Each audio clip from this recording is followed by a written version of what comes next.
Olá pessoal, tudo bem por aí? Espero que sim. Como é que foi o fim de semana? Tudo certo? Tomara que sim também. Em um discurso energético e de forte apelo eleitoral, o presidente Luiz Inácio Lula da Silva, a gente tem que dizer o nome inteiro, que é justamente para não ter problema, para ninguém dizer que escutou errado. Pois ele declarou que, enquanto estiver vivo, a extrema-direita não voltará a governar o Brasil, sinalizando que não pretende aceitar a alternância de poder caso as urnas contrariem os seus interesses. Já imaginou isso? Ele desafiou diretamente lideranças internacionais da direita, como Donald Trump e Javier Milei, afirmando que não teme interferências externas e que a única ajuda que busca é a do povo brasileiro. Quer dizer que ele não teme interferências externas? E por que então que ele negou o visto para os dois técnicos americanos que viriam fazer questionamentos sobre o sistema eleitoral brasileiro? Apenas questionamentos. Por quê? Então, ele disse que não vai entregar o poder para a extrema-direita, o que chamou de extrema-direita. Quem que ele chama de extrema-direita durante esses 4 anos? Quem, senão o sobrenome Bolsonaro? Veja o que Lula disse. Porque enquanto eu viver, a extrema-direita não voltará a governar este país. E vou dizer mais, que venha ajudá-los quem quiser. Se quiser vir o Trump, que venha. Se quiser vir o Milei, que venha. Venha quem quiser. Eu não quero ajuda de fora. A única ajuda que eu quero é a ajuda do povo brasileiro para que a gente possa manter a democracia desse país. A fala de Lula também levanta dúvidas sobre os impactos diplomáticos ao provocar líderes de nações estrangeiras para as relações comerciais e políticas do Brasil. Ao recorrer a um tom adversarial em palanque, Lula prefere o embate ideológico em detrimento da prudência institucional, usando a política externa como ferramenta de propaganda interna para as eleições. Aí é que está o problema. O problema não é a interferência externa. O problema está na interferência interna.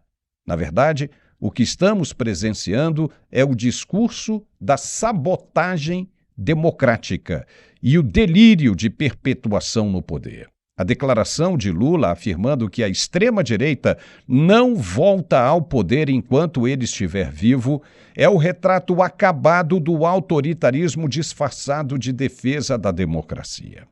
Ao sugerir que a alternância de poder, que é um pilar fundamental de qualquer regime democrático sábio e saudável, é uma ameaça a ser barrada a qualquer custo, o atual inquilino do Palácio do Planalto confirma que seu compromisso não é com as urnas, mas sim com a perpetuação da própria hegemonia e da sua patotinha no poder. E mais, quando ele fala em não permitir a alternância de comando, ele está repetindo o mesmo discurso de Gustavo Petro, da Colômbia, e de Daniel Ortega, da Nicarágua, sem contar os outros presidentes de esquerda na América Latina.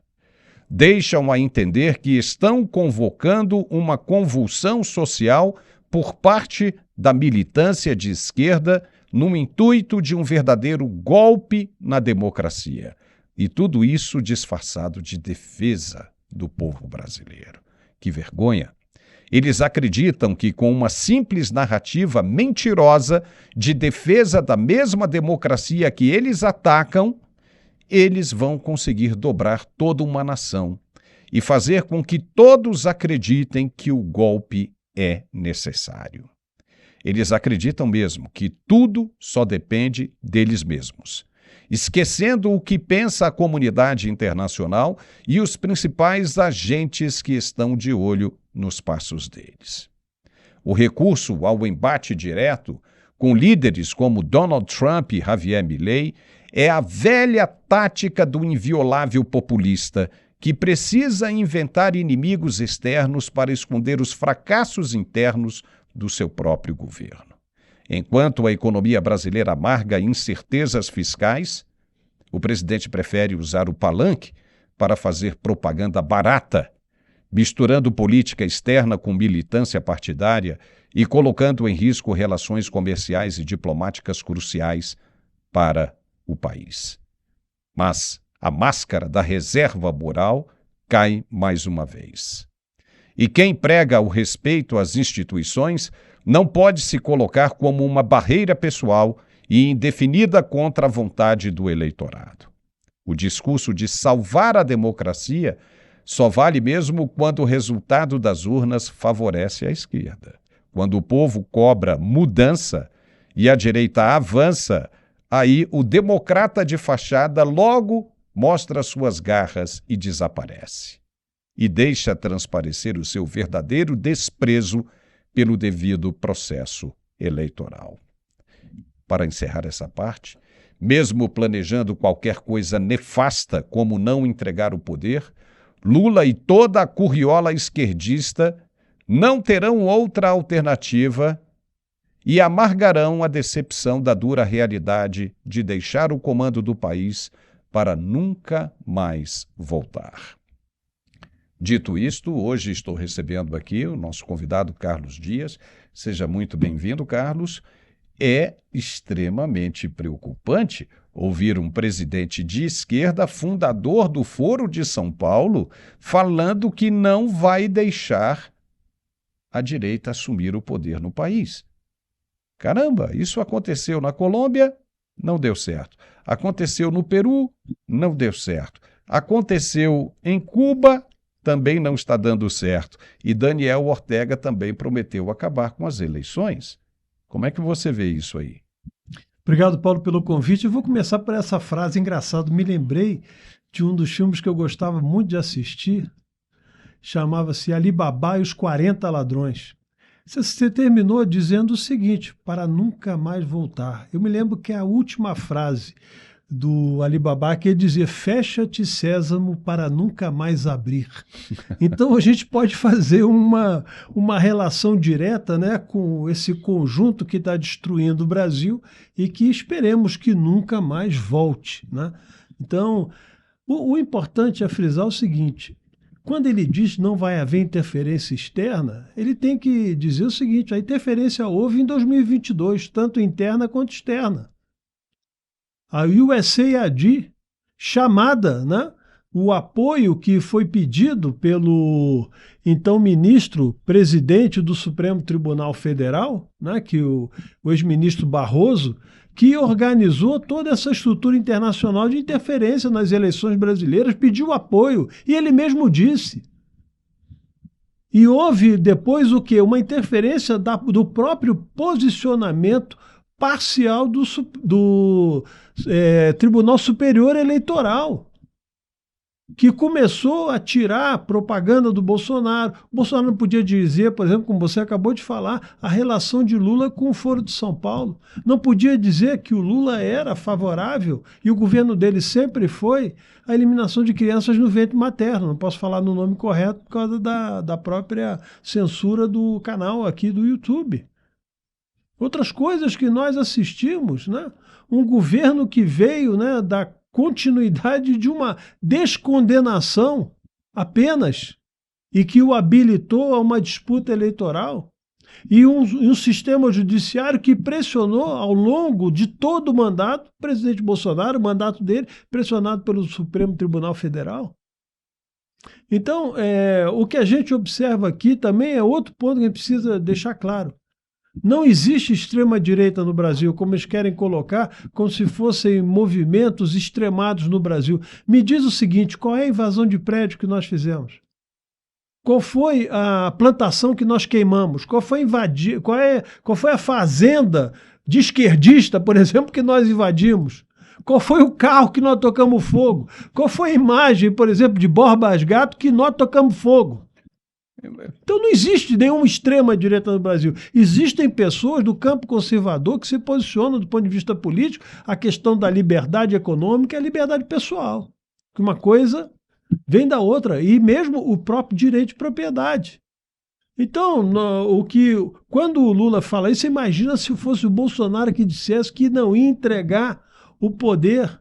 Só porque o Bolsonaro não estava aqui para passar a faixa para essa figura que ele despreza, significa um ato antidemocrático? Não. Se viria se ele pegasse a faixa, levasse embora para casa e dissesse, não vou entregar, e ninguém vai entregar, e eu não vou permitir que se faça a transição de poder. Bolsonaro colocou até os militares que eles queriam, indicado pelo Lula, no governo dele, na época da transição. Pois então, é. pelo amor de Deus, está na hora de alguém chegar e dizer para o Lula, né, e às autoridades competentes, que isso é uma violação. Porque ele, como autoridade política do país, como presidente da República, ele dizer que não vai entregar o poder, não é fazer transição, ele não vai entregar o poder, significa que ele vai reter o poder.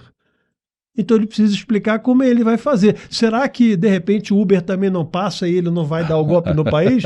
Vamos deixar isso para o tempo, né? E você me lembrou também uma coisa muito interessante. Você lembra naquela época, né, de campanha em que os esquerdistas pegaram a cabeça de Bolsonaro e fizeram de bola, um boneco, e fizeram de bola e saíram chutando, né? E outros esquerdistas falavam até coisas piores. Imagine se fosse o contrário, se fosse o Bolsonaro, na turma do Bolsonaro, pegando a cabeça do Lula e chutando. Aí seria extrema direita e coisa e tal. Mas a esquerda não é extrema esquerda, né? Eles não se consideram extrema esquerda, né? Extremo esquerdistas. Mas está aí. Né? O cara dizendo que não vai entregar, isso aí já é, né, muito comprometedor diante daquilo que a gente está vendo acontecer na América Latina. E justamente entre os integrantes do Foro de São Paulo, que foi comandado, criado, não é, e doutrinado pelo atual presidente brasileiro. Como é que vai ficar isso? Isso é ou não é de se preocupar? E ninguém fala nada? Por que ninguém fala nada? O Nayib Bukele disse. Por que ninguém fala nada? É porque está todo mundo envolvido? Todo mundo faz parte, né, do mesmo grupo? É isso? Então isso precisa ser, né, terminado. Vamos ver o que vai acontecer. Vamos ver o que vai acontecer. A gente vai chegar a falar daqui a pouco que o governo brasileiro trouxe, né, para Brasília, para ficar próximo aqui, né, das autoridades brasileiras, um general responsável pelo planejamento e repressão do povo venezuelano que se mostrava contra o regime governamental. Esse cara vai ser adido militar da Venezuela aqui no Brasil. Tá bom para você? E aí a gente vê o presidente falando essas coisas, você começa a viajar aí na maionese, né? Como se dizia antigamente, você começa a viajar, né, nas suposições, a sua mente se torna extremamente criativa. E aí não é motivo para se preocupar? O Vladimir Putin dizia, com a movimentação de 200 mil soldados na fronteira com a Ucrânia, que não, que aquilo era apenas um exercício de rotina, que ele não iria invadir a Ucrânia. O que aconteceu 2 dias depois? Então, quando a gente começa a ouvir essas histórias, é bom a gente levantar as orelhas, tá? Eu quero dar uma notícia também, sabia? Você sabia que agora eu não sou mais pré-candidato, viu, Carlos? Agora já somos candidatos, né? Porque já houve a homologação, né, no partido, já houve a convenção do Partido Novo, os nomes já foram publicamente divulgados, o TSE já liberou o CNPJ, agora abertura de conta, agora ninguém é mais pré-candidato, nós somos candidatos a uma disputa, né? Nós não podemos começar a campanha ainda, vai começar no dia 16, mas como pré-campanha tem muito projeto interessante que nós vamos falar a respeito disso quando chegar a hora no dia 16 de outubro. E aí nós vamos apresentar uma coisa muito bacana que vai agradar aos idosos do Brasil, sabia? Um projeto legal para acabar com o desespero do idoso em atendimento hospitalar. O idoso vai poder ser atendido em qualquer hospital do país, público ou privado. Qualquer um, não tem vaga no particular, no público, ele vai para o privado. Olha que maravilha, entendeu? Paulo, só uma coisa, é 16 de agosto. Ah, é 16 de agosto, perdão. Eu falei o quê? Outubro. Não, aí outubro já é, né, a eleição, né? Agora, 16 de agosto, daqui a uma semana e meia. Outubro, se Deus permitir, já está eleito. Amém, exatamente. E nós vamos apresentar aqui, ó, você que é idoso, você tem que prestar atenção. O seu sofrimento, sua preocupação com relação ao que vai ser da sua saúde quando você passar para a terceira idade, vai acabar. Vai acabar, escute o que a gente tem a dizer. Nós vamos apresentar. Engraçado que ninguém nunca falou disso por aí, né? O idoso é sempre deixado de lado. Por quê? Porque não representa nada para essa gente aí. Aí agora os caras estão começando a falar em alguma coisa de saúde, né? Não é nem saúde, estão falando de programas para idosos. Programa você vai saber aqui, de saúde. Idoso não vai pagar por saúde, vai ser atendido em qualquer hospital público do país. Você vai conhecer esse projeto mais para frente. Depois do dia 16, vamos detalhar tudinho. Um forte abraço para você e a qualquer momento a gente volta com mais informação. Até a próxima.